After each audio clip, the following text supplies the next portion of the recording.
स्वामी समर्थ सर्वांना. 2 दिवसांनी रोग आलेला आहे आणि ह्या वर्षी ना पाऊस काय पडायचं नावच नव्हता घेत. तसा तर आहे ना पाऊस कमीच सांगितला होता दरवर्षीपेक्षा. आम्ही देवावरून पण जाऊन आलो मेमध्ये आणि जाण्याआधी आपली शेवंती लावून झाली होती. शेवंतीला पण आपल्याला काय एवढं भरपूर पाणी नव्हतंच. पण आज 5 तारीख आहे आणि ना थोडासा का होईना पण दिलासा देण्याजोगा आहे ना आज पाऊस पडलेला आहे. पडला म्हणजे काय झालं 5 मिनटं झाला आहे थोडा थोडा आहे ना जमिनीला आहे ना ओलावा भेटाय पुरता आहे ना पाऊस पडायला लागलेला आहे. पाणी ना आता व्हायला लागलेलं आहे. थोडे आहेत ना बरेच थेंब आहेत.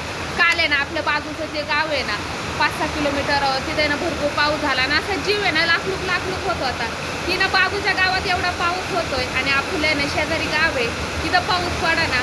आपली शेवंती पण वाळून चालली होती तिच्यात तर काहीच राम नाही राहिलेलं कारण की ना पाणी तर आधीच नाही आहे आणि हरगांनी एवढं येड लावलंय ना काहीच कळा ना. सगळं देवाच्या भरोश्यावर ठेवलं होतं. म्हटलं देवीवरून आलोय आणि आता काय व्हायचं असेल ते होऊन जाईल. आणि आज आहे ना थोडासा दिलासा बघा पाऊस झालाय. चला बघू उद्या दाखवते तुम्हाला किती पाऊस होतोय आमच्या इकडं. स्वामी समर्थ.